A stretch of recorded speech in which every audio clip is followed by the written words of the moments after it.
Eu estou recebendo aqui o deputado Guilherme da Cunha, do Novo, deputado estadual, que acabou de mandar um abraço para você, viu, Franco, enquanto você cobria a Assembleia Legislativa. Rapaz, ela é tão boa profissional que você vê, você fica deputado, você tem que ficar 4 anos, para ser deputado federal você tem que esperar 4 anos, né? Ela ficou na Assembleia um pouquinho de tempo, eu já mandei ela para Brasília e virou ministra. E é uma ministra incaível. A Francine é um fenômeno. É minha ministra, rapaz. Minha ministra é a ministra incaível. Ela sabe de tudo, ela entra, conversa com todo mundo. Daqui a pouco ela vai entrar. Nossa, você vai bater um papo com ela ao vivo aqui. Boa. Ô Guilherme, convite para você vir aqui hoje pra gente falar sobre o regime de recuperação fiscal. Esses dias aí eu tenho entrevistado deputados da base, deputados chamados independentes, entrevistei deputados da oposição e me disseram que não está caminhando como deveria estar caminhando. Qual é a ótica de vocês da situação, no caso do Partido Novo, partido do governo, da situação em relação à recuperação fiscal ao Estado? Boa tarde, Sapia. Boa tarde, ouvintes. É um prazer estar aqui novamente com vocês. O regime de recuperação fiscal ele foi encaminhado tem pouco mais de 10 dias pelo governador para a Assembleia Legislativa. Então é cedo para dizer se ele está caminhando ou não está caminhando. O que a gente sabe é que um dos 3 projetos já encaminhados, o que autoriza a antecipação de recebíveis da Codemig, ele já passou pela Comissão de Constituição e Justiça, está agora aguardando o parecer da Comissão de Administração Pública e depois segue para a Comissão de Fiscalização Financeira. E é um projeto essencial para que o Estado possa finalmente colocar em dia o pagamento dos servidores e efetuar o pagamento do 13º ainda esse ano. É uma demanda justa, é uma medida necessária e eu tenho certeza que a Assembleia estará à altura, né, desse desafio, terá a celeridade necessária para poder permitir que os servidores recebam na data correta, o 13º integralmente, da maneira como o governador está propondo. 3h16, voltamos aqui com o deputado estadual Guilherme da Cunha, falando sobre o regime de recuperação fiscal, e ele disse no início o seguinte, que dos 3 projetos que já foram enviados, né, há 10 dias atrás, o primeiro já passou pela Comissão de Justiça, que seria aí antecipar os recebíveis da Codemig. Com esse dinheiro dá para liquidar o 13º ainda este ano? Sim, tanto o pagamento do 13º, como também colocar em dia o salário dos servidores. Parar com esse parcelamento? Não só com parcelamento, mas trazer o pagamento para o 5º dia útil. Olha só que beleza. Seria uma primeira grande vitória do governo, né? Assim podemos dizer, assim, popularmente, em medidas populares, né? Vamos dizer, né? Primeira grande vitória não, porque o governo tem uma série de grandes realizações. A gente parar para pensar, os índices de violência são os mais baixos. Eu acho que me expressei mal, assim. Seria a primeira grande vitória em termos econômicos, efetivamente voltado para o cidadão. Porque quando a gente fala que está faltando salário para o servidor, você tem que pensar que não é só o servidor, né? O comércio perde com isso. Sim. Quer dizer, como é que o servidor vai fazer uma compra se ele não sabe como é que ele vai receber, que dia que ele vai receber, ou sabe, mas que é dividido?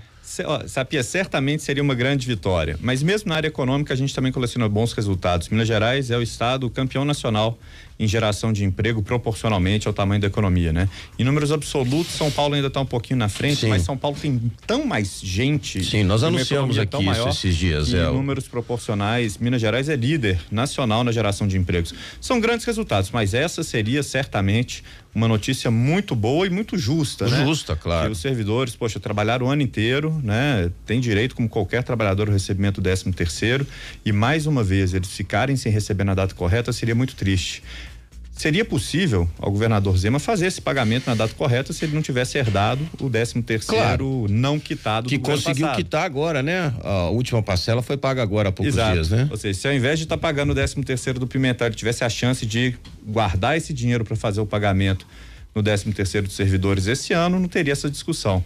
Mas a ideia não é empurrar para baixo do tapete o que são as dívidas da gestão passada, a ideia é honrar os compromissos de Minas Gerais, ainda que assumidos ali, a dívida feita pela gestão passada. Então, com muito esforço, foi feito o pagamento do 13º e agora, para fazer o desse ano na data correta, só mesmo com a aprovação desse projeto de antecipação. Eu queria que você explicasse mais assim, mas para a população poder entender o que significa essa recuperação fiscal.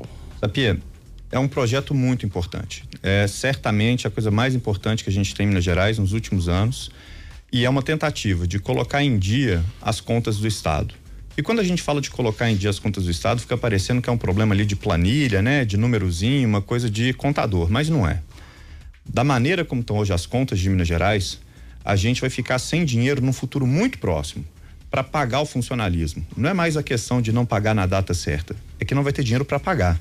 Não vai ter dinheiro para pagar fornecedor de medicamento, não vai ter dinheiro para pagar a conta de luz das escolas, não vai ter dinheiro para fazer nada em Minas Gerais. Porque da forma como as contas estão, a gente está à beira do colapso.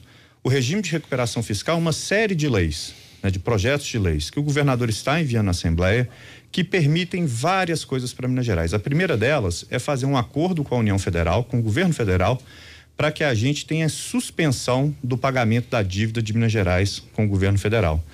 Hoje a gente já não está pagando, mas porque a gente tem uma liminar no Supremo Tribunal Federal. Pode cair a qualquer momento. Não apenas pode cair a qualquer momento, Sapia, como a liminar foi concedida expressamente vinculada à negociação que Minas estava fazendo com o governo federal para aderir ao regime de recuperação fiscal. Certo. Se a gente sair desse caminho, se por qualquer razão Minas Gerais falar que não quer o regime de recuperação fiscal, essa liminar cai. E no momento em que ela cai, a União Federal já teria direito a receber, a cobrar da gente, bloquear das nossas contas, 9,4 bilhões de reais. Seria um baque, né? Um baque? Isso é cerca de 3 vezes a nossa folha de pagamentos, né? Então seria um absoluto desastre para as contas de Minas Gerais. Faltaria dinheiro para tudo. Além de fazer esse bloqueio imediato, a União poderia voltar a fazer bloqueios mensais de cada parcela não paga da dívida. E isso também prejudicaria demais Minas Gerais a fazer ali a manutenção de serviços essenciais para a população. Mas isso depende da Assembleia? Depende, sim. O regime de recuperação fiscal ele é previsto numa lei federal, que é a Lei Complementar 159. E ele prevê uma série de exigências para que um Estado possa aderir e ter esses benefícios, né? Por exemplo, o benefício da suspensão do pagamento da dívida. Essas coisas que o Estado tem que fazer, quase todas elas, dependem de autorização da Assembleia, de autorização legislativa. Então a gente já tem, né, hoje tramitando na Assembleia, um projeto de lei que autoriza o Estado a fazer esse acordo com a União. Já temos um outro projeto de lei que é a antecipação dos recebíveis da Codemig e temos um terceiro projeto que é a privatização da Codemig. Além disso, outros projetos ainda serão necessários. A gente vai precisar de um projeto para reformular a Previdência do Estado. Qual que vai ser o tamanho dessa reformulação? Depende. Se os estados vão ou não entrar na reforma da Previdência em Brasília, né? Mas, de toda forma, ainda que eles entrem na reforma de Brasília, alguns ajustes a gente vai ter que fazer aqui, então vai ser necessário um projeto nesse sentido. Vai ser necessário também a gente caminhar com a privatização da CEMIG, da Copasa, e uma série de outras medidas que tem. O governo tem mais de uma centena de empresas, né? Tem diversas, tem muitas participações, em empresas, não necessariamente ter O caminho mais fácil não seria vender essas empresas a qual hoje elas não se mantêm ou não dão lucro? Sapia, a gente não está na questão mais de escolher o caminho mais fácil. A gente tem que trilhar o caminho necessário. Então, a gente precisa fazer tudo e não apenas fazer só o mais fácil. Eu entendo quando a gente busca soluções que são mais fáceis, né? É, de certa maneira, desagradável a gente parar e falar que estão suspensos, por exemplo, novos concursos públicos, abertura de novas vagas no serviço público, até que as contas estejam em dia, a não ser para substituição de profissionais que se aposentarem ou que saírem nos serviços essenciais. Ele até anunciou a contratação de 1.000 professores do concurso de 2014 e 2017 agora, né? Mas isso é depois da adesão ao regime, né? Que a gente vai ter essa suspensão de novos concursos, que a gente vai ter a limitação de qualquer reajuste dos servidores à recomposição inflacionária. Para o ouvinte poder entender mais ou menos, é quando o FMI empresta dinheiro para um país. De certa maneira, uma boa analogia. Uma analogia, né? Quando o FMI empresta o dinheiro, você tem que cumprir uma série de regras, manter a inflação no tamanho X, papapá, aquela coisa toda, cortar os gastos aqui ou ali. Quer dizer, você tem uma série de condições impostas para que você possa fazer a recuperação fiscal, você tem que cumprir com aquelas condições. Sim, sabe? E são condições necessárias. Sim. Por que isso? É que não importa quanto dinheiro entre para Minas Gerais agora, eu estava comentando que às vezes é mais fácil a gente buscar saídas um pouco mais confortáveis, mas é que a gente está numa situação que essas saídas elas não são mais possíveis. A gente tem discutido muito na Assembleia sobre o Estado receber ali a indenização das perdas da Lei Candir. E há uma estimativa, um cálculo, né, que ainda não é um cálculo aceito pelo governo federal, mas é um cálculo que está sendo apresentado pelo governo de Minas Gerais, de que a gente teria 135 bilhões para receber. É dinheiro para chuchu. O grande ponto é que esses 135 bilhões, caso entrem, e não é certo que isso vá acontecer, porque a União Federal contesta isso, mas caso entre, isso ajuda a gente a pagar a dívida que a gente tem com a União, ajuda a gente a pagar as dívidas que foram deixadas em aberto, os restos a pagar do governo anterior, mas no mês seguinte a gente estaria devendo mais 1 bilhão de novo, porque hoje o orçamento de Minas Gerais é deficitário. Sim. A gente gasta mais do que arrecada e gasta muito mais do que arrecada. Tem que acertar a conta, né? E aí a cada mês o buraco aumenta até que a gente vai estar novamente numa situação de intensa crise. Eu vou agir como advogado do diabo aqui. Por que a recuperação fiscal não deu certo no Rio de Janeiro, nem no Rio Grande do Sul? A grande questão aqui, bem, só no Rio de Janeiro aqui. No Rio de Janeiro tem muito ladrão, pode mudar. No Rio de Janeiro tem muito ladrão. Não, no Rio Grande do Sul ainda não houve adesão ao regime. A demora, eu tô dizendo. A demora por conta de disputas políticas locais lá no Rio Grande do Sul, mas no Rio de Janeiro foi o único estado na qual houve adesão ao regime. E vamos olhar a situação do Rio de Janeiro antes da adesão e depois da adesão. Antes, o estado do Rio de Janeiro estava atrasando, não era em 15 dias o salário dos servidores, estava atrasando em meses. Aposentadoria, meses sem receber. Eles já tinham chegado ao colapso lá. A gente ainda não chegou. A nossa situação é difícil, mas a gente ainda não chegou no colapso que o Rio de Janeiro enfrentou quando finalmente conseguiu aderir ao regime. E depois de ter feito isso, as contas lá continuam difíceis. A situação do Rio de Janeiro não é simples, mas eles já voltaram a pagar o salário no mês correto. Sim. Então já houve uma melhoria.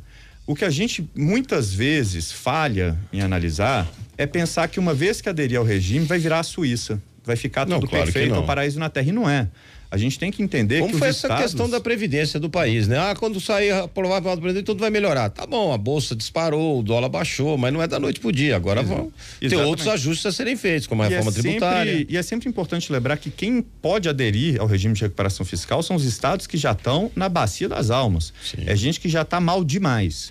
Então é natural que quem consiga, né, aderir ao regime, não vai ficar perfeito da noite pro dia. Mas até pelo governador Romeu Zema não ter hoje uma base sólida na Assembleia Legislativa, você acredita que pode atrapalhar aí essas aprovações ou não? Ou todos os deputados estão empenhados, mesmo sendo independentes ou até mesmo de oposição, que é necessária a reforma? Porque eu tenho certeza que vai travar na hora que vier com a venda da CEMIG, que a CEMIG é a bandeira da maioria deles lá, que não pode vender, não sei o quê, é nossa, aquela coisa toda. Então, eu vejo assim, nessa que já passou da Comissão de Justiça, desses recebíveis, acredito que vocês não devem estar tendo problema, né? Não, por enquanto não. Sapie, certamente dificulta a gente ser um partido que só tem 3 parlamentares na Assembleia. Fica claro, muito mais difícil. Mas me parece que já há hoje na Assembleia um consenso de que alguma medida é necessária, tem que ser feita, de que a situação é urgente. Ou seja, a gente já não nega mais o diagnóstico. Eu acho que não tem ninguém negando o diagnóstico de que a situação é de crise, de que a situação é de crise muito profunda e de que Minas está à beira do colapso. Parar com esse negócio, se há governo, não sou contra, né? O cara tem que fazer por Minas Gerais, né? Eu ainda não encontrei dentro da Assembleia, não. Mesmo a oposição está se comportando de uma maneira muito propositiva e isso a gente tem que dar os parabéns a eles. O que me parece a gente já concordou no diagnóstico, mas ainda estamos discutindo qual que vai ser o tratamento. O governador propôs esse tratamento do regime de recuperação fiscal com base em muitos estudos, com base numa situação ali de análise das contas do Estado e de um planejamento de longo prazo. Outras soluções podem ser contempladas e nada impede que a gente busque 2 alternativas ao mesmo tempo. Ou seja, se alguém aponta que a solução é buscar os recursos da Lei Candir, a gente já está fazendo isso.